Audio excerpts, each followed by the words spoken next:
नमस्कार, स्वागत है आप सभी का न्यूज 21 में। मैं हूं आपके साथ हर्षदा जोशी। 6 दिवसीय विदेश दौरे के बाद सीएम भजनलाल शर्मा जयपुर पहुंचे, तो वहीं आगामी दिनों में बेरोजगार युवाओं के लिए रोजगार के कई अवसर को लेकर सरकार ने द्वार खोलने का फैसला किया है। आपको बता दें कि पार्टी कार्यालय पर सीएम भजनलाल के आगमन पर भव्य स्वागत अभिनंदन हुआ और इसी दौरान पूर्वी राजस्थान और गुर्जर नेता विजय बैंसला से वरिष्ठ संवाददाता सुरेंद्र सोनी ने खास बातचीत की। क्या कुछ कहा बातचीत में, सुनिए। मुख्यमंत्री भजनलाल शर्मा साउथ कोरिया और जापान की विदेशी यात्रा के बाद राजस्थान लौट रहे हैं, लेकिन अब आगामी दिनों में 6 सीटों पर उपचुनाव होने हैं। वहीं देवली उनियारा और दौसा सीट भी बीजेपी के लिए सबसे बड़ी चैलेंज के रूप में सामने आ रही है। इस वक्त हमारे साथ खास मेहमान जुड़ रहे हैं, विजय बैंसला। उनसे बात करेंगे कि इन सीटों को लेकर के किस तरीके से उनकी तैयारियां हैं, क्योंकि निश्चित तौर पर वहां पर विजय बैंसला का खासा दबदबा है। 36 कौम के तमाम जो जातियां हैं उनके बीच में उनका अच्छा सामंजस्य है।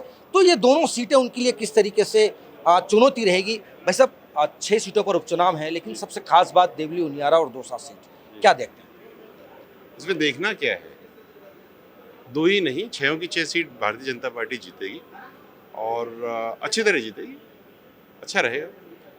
किस तरीके से वहाँ के वर्तमान हालात हो रहे हैं, क्योंकि मुरारीलाल मीणा सांसद बन चुके हैं। इसके अलावा लगातार किरोड़ी बाबा भी जो हैं वो दौरा कर रहे हैं, आप भी लोगों के बीच में लगातार बने हुए हैं। तो तमाम चीज़ें किस तरीके की 6 सीटें बीजेपी के लिए बहुत बड़ी चुनौती? देखिए, चुनौती नहीं है, ये आपको लग रहा है चुनौती। जब एक संगठन कार्य करता है और भारतीय जनता पार्टी एक कार्डर बेस्ड पार्टी है। कल रात को करीब 11:30-12 बजे तक मैं और किरोड़ी मीणा जी एक साथ ही थे, तो हम लोग मिलके काम करते हैं। ऐसा नहीं है कि अलग अलग, हम इस तरह नहीं है।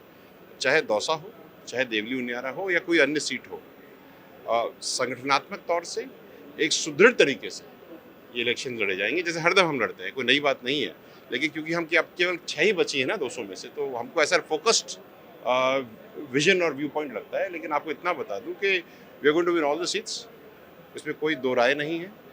संगठित होकर के शीर्ष नेतृत्व के निर्णय के अनुसार ये सीटें जीती जाएंगी और आप देख लीजिएगा ये होगा। विजय जी, जिस तरीके से सचिन पायलट वापस से जो राजस्थान की राजनीति में लौट आए हैं, क्योंकि आपने पूर्ववर्ती सरकार में तस्वीरें देखी थी, नकारा निकम्मा, ये चीज़ें अब वापस से जो है वो सचिन पायलट गुर्जर वोट पर ज़्यादा साधने का प्रयास कर रहे हैं, क्योंकि गुर्जर तो आप भी हैं, क्योंकि 36 कौम के नेता हैं। तो ये तमाम तस्वीरें कैसे देखते हैं, क्योंकि लगातार जिस तरीके से सचिन पायलट हमलावर भी हो रहे हैं भजन सरकार? ये तो एक पार्टी के होने के नाते हर एक व्यक्ति का अपना अपना नजरिया है और बोलने का तरीका है। मैं तो इतना केवल ये कह सकता हूँ कि भारतीय जनता पार्टी दमखम के साथ जीतेगी, अच्छा चुनाव होगा। और ये बात जरूर बता देता हूँ आपको, थोड़ा सा इलेक्शन से थोड़ा हट करके अगर देखिएगा तो राजस्थान में जिस तरह से पिछले 9 महीने से नई चीज हर बार आती जा रही है, it is an indication. Please understand, जो चीजें पिछले इतने सालों से नहीं हुई हैं, खास करके जो पिछली सरकार में नहीं हुई, उन चीजों को प्रोग्रेसिवली यूथ को ध्यान में रखते हुए गति मिल रही है। ये पहले नहीं हुआ था।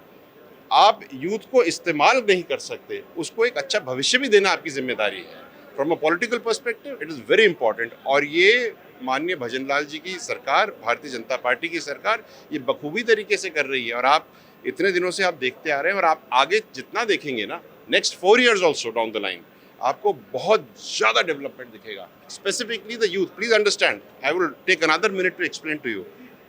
एक स्टेट जो होता है वो स्टेट नहीं होता, उसके अंदर के लोग जो होते हैं वो स्टेट होता है। और अगर हमारे यूथ डेवलप नहीं होते हैं तो स्टेट डेवलप नहीं होता, because that is the next. और ये जो सरकार है, भजनलाल सरकार और भाजपा की सरकार, ये इसके ऊपर बहुत फोकस्ड काम कर रही है। तो हम इधर उधर की बातों पर न जाएं, फोकस यहाँ पर रखें। अच्छा, आखिरी सवाल करूंगा। दिवंगत बैंसला जी हमारे बीच में नहीं है, लेकिन उनकी राजनीति एक अलग तरीके से राजनीति रही है। उन्होंने हमेशा से क्षेत्र को डेवलप करने की बात कही है। आप किस विजन के साथ चल रहे हैं, क्योंकि कहीं ना कहीं देखा जा रहा है कि आप बैंसला जी के पद चिन्हों पर चल रहे हैं और वहाँ की जनता को और युवाओं को मजबूत कर। मैंने अभी आपको जो 1.5 मिनट तक के लिए बात कही, क्या कही? We talked about development, we talked about next 4 years of development. Colonel साहब के जो 4 मूल मंत्र रहे, अच्छी शिक्षा, अच्छा स्वास्थ्य, पढ़ी लिखी माँ और कर्ज मुक्त समाज, डेवलपमेंट के लिए किसी भी स्टेट कंट्री के लिए चाहिए। हम तो इन्हीं चीज़ों पे काम कर रहे हैं। और कोई भी लॉजिकल पॉलिटिकल पार्टी होगी, जैसे भारतीय जनता पार्टी है, वो भी इन्हीं चीज़ों पे काम कर रही है। आप महिलाओं को सशक्त कर रहे हैं, लखपति दीदी बना रहे हैं, आप स्कीम्स डाउन द लाइन दे रहे हैं, एजुकेशन में डेवलपमेंट कर रहे हैं, जगह जगह कॉलेजेस बन रहे हैं। ये क्या है? आप जब तक लास्ट लाइन के व्यक्ति को आगे लेकर के एक कदम आगे नहीं लाएंगे तो हम आप स्टेट को आगे नहीं ले जा सकते। राहुल गांधी विदेश जाते हैं और भारत की बुराई करते हैं, भारत को खंड खंड करने का प्रयास करते हैं, जो भारत विरोधी ताकतें हैं उनके साथ खड़े होते हैं। तस्वीर कैसे देखते हैं? आपको थोड़े साल पहले दिखा तो दी थी मैंने, जब वो राहुल गांधी अपनी भारत जोड़ो यात्रा लेकर के आए थे तो तस्वीर दिखा दी थी ना हमने। देखो ऐसा है, बाहर जाकर के कुछ बोलना अच्छा नहीं है।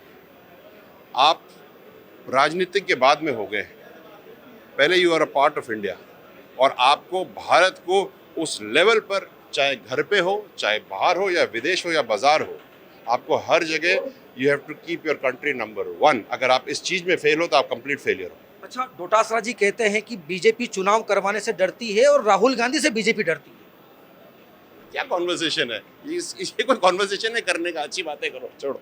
बिल्कुल, ये थे हमारे साथ में विजय बेसला, जिन्होंने तमाम तस्वीरों से साफ कर दिया है कि आगामी जो 6 सीटों पर उपचुनाव होने हैं, निश्चित तौर पर बीजेपी दमखम के साथ इन 6 सीटों पर जीत दर्ज करेगी। कैमरा सहयोगी संजय कुमार के साथ सुरेंद्र सोनी, न्यूज़ 21 जयपुर।